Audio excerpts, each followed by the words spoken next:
Hello, everyone, and welcome back. I'm Chris, co producer and editor of The Last Architect of Eterra, and in this second episode, I want to stay close to the center of the story. I want to talk about Aelit. In the first episode, I talked about Eterra as a world built on silence, pressure, control, and burial. But a world only becomes real to us when it passes through a person. And in this book, that person is Aelit.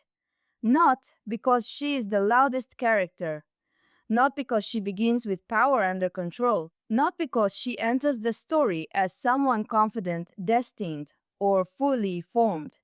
She matters because she is carrying the exact kind of wound this world creates. And she is carrying it inside the exact kind of power this world fears. That is what makes her such a strong protagonist. Alit is not separate from the setting. She is the setting in human form.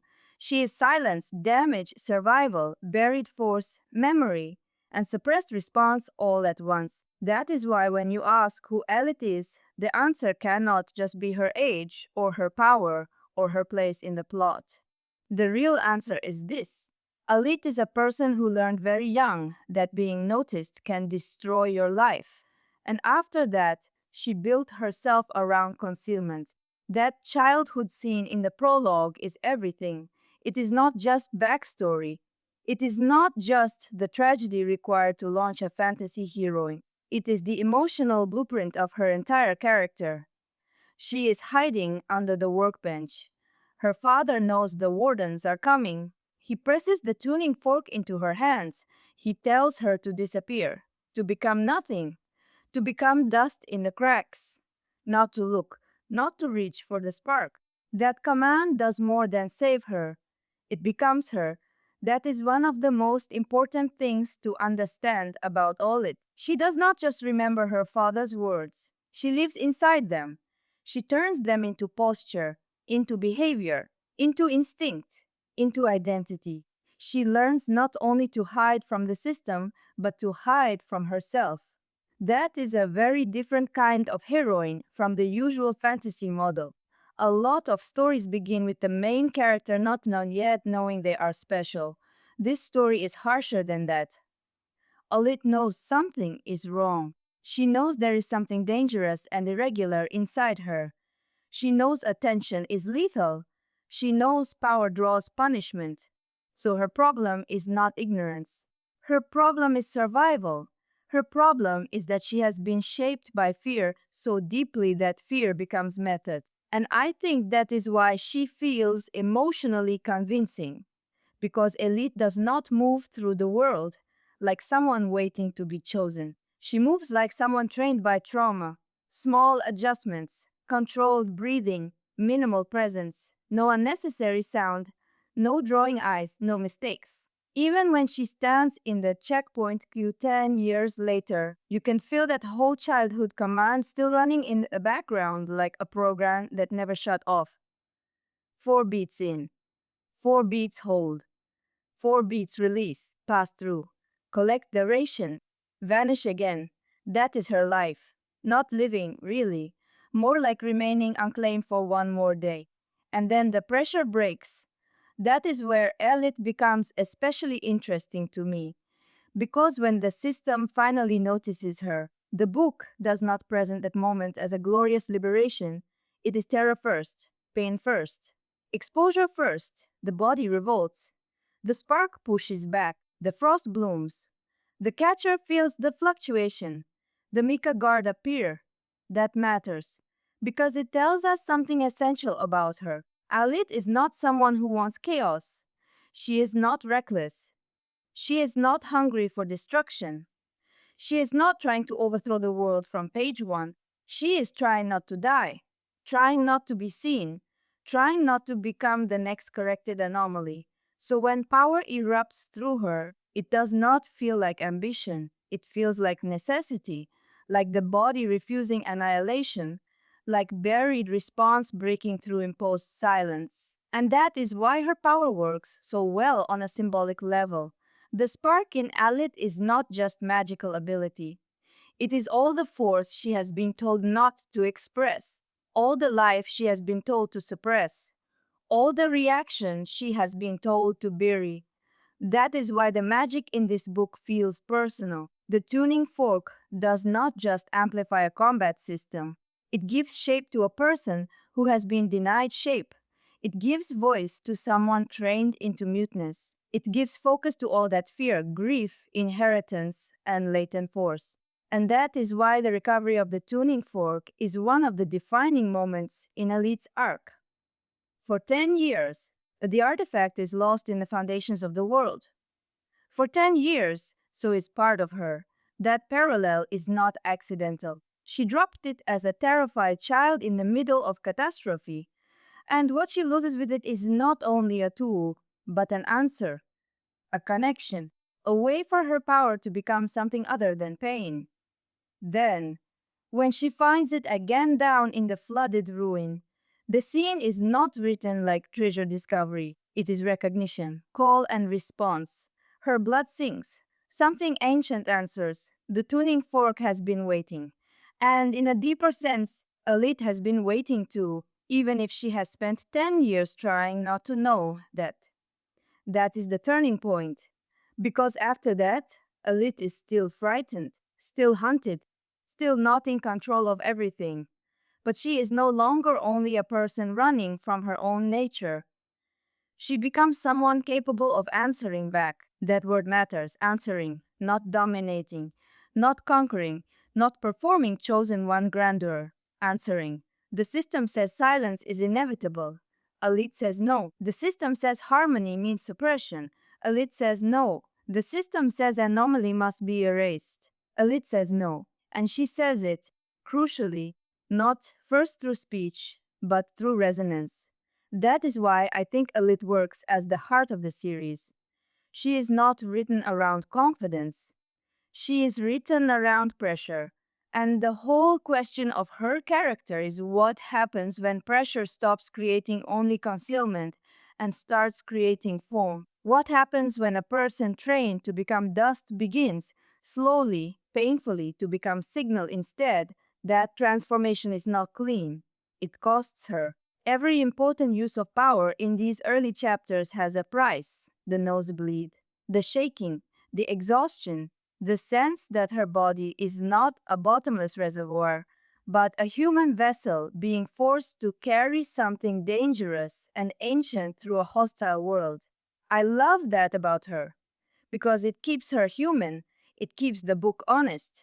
Alit does not step into strength the way some characters step into armor. She bleeds into it. She trembles into it.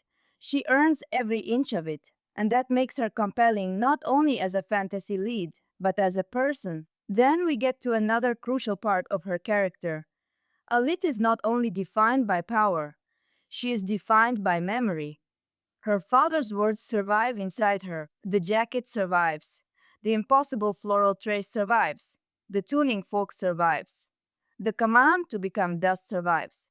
Even the world's language of silence survives inside her long after it has already done its damage. That is important because memory in this novel is never just nostalgia.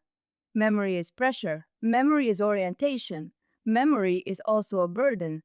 Alit cannot simply choose to become someone else. She has been formed by an event that shattered childhood and replaced it with vigilance. So even when she starts becoming more active, more dangerous, more necessary to the story, she never feels detached from what happened to her. She still carries the shape of fear, and in my opinion, that is exactly right.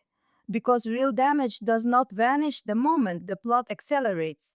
It changes form. It travels with you. Alit brings that truth into the book. She never stops being the girl who hid. She becomes more than that, but she never stops being that too. That is one reason her first encounter with Ronan works so well. Ronan sees her as danger, anomaly, inconvenience, bait, and possibly leverage. But Alit, even in terror and exhaustion, does not collapse into passivity. She thinks, she calculates. She understands the Void Wardens are not just after her, they will flatten the whole area. She argues for survival in the language the moment requires. That scene tells us a lot. Alit is not socially dominant. She is not charismatic in a loud way. She is not trying to control the room. But under pressure, she is intelligent, sharp, fast. She can read systems. She can recognize danger as structure. And she can answer with exactly the amount of force the moment demands. That is another part of what makes her interesting. She is not built like a traditional action hero. Her courage is not swagger. Her courage is not absence of fear. Her courage is what remains when fear has already taken everything it can and she still keeps moving. That is harder. That is more believable. That is more emotionally valuable. By the time she uses the tuning fork to hold back the gray void at the bunker door, the moment lands not simply because it is exciting though it is, but because it feels like a perfect expression of who she is becoming. The silence comes again. The erasing force comes again. And this time, Alit does not only endure it, she answers it, not perfectly, not without cost, but decisively. That is character development in the deepest sense, not a personality shift, a moral and emotional shift. The same wound, the same world, but a different response. And that, to me, is the center of episode 2. Elite is compelling because she embodies the central movement of the novel, from concealment to response, from suppression to form, from inherited silence to dangerous living resonance. She does not become someone else. She becomes more fully the person she was never allowed to be. And that is powerful. It is powerful because it is intimate. The scale of the story widens later. The mythology deepens. The architecture of Eterra opens. The buried history gets larger. But none of that matters unless the reader already cares about the person through whom that the awakening enters the world. And Alit gives the book that center. She is the emotional bridge between private damage and planetary consequence, between one child hiding in terror and one world beginning to answer back. I also think there is something beautiful in the way the novel refuses to make her purely symbolic. She is not just the spark, not just the vessel, not just the answer to a buried system. She is also lonely, guarded, tired, hungry for some shape of meaning she cannot yet name. That longing shows up in the smallest things, in scent, in memory, in how much survives inside objects, in how much of her life has been spent not expressing herself, but managing danger. That kind of character writing matters, because it keeps grandeur from becoming abstraction. Alit can carry big themes because she still feels like a person, and I think that is why readers stay with her. Not because she is invincible, but because she is fragile in a way that still moves toward action. She's breakable, but not yet broken into obedience. That difference is everything. So if I had to put Alit into one sentence for this episode, I would say this. Alit is the person Eterra tried to turn into dust, and the story begins the moment that dust starts answering back. That is who she is. That is why she matters. That is why the book works. And that is why episode 2 had to be about her. Next time, I want to move outward a little, from Alit herself to the object that carries so much of the book's symbolic and emotional charge, the tuning fork. What it is, what it means, why it is more than a weapon, and why resonance in this story is really a language of memory, power, and return. I'm Chris. Thank you for listening.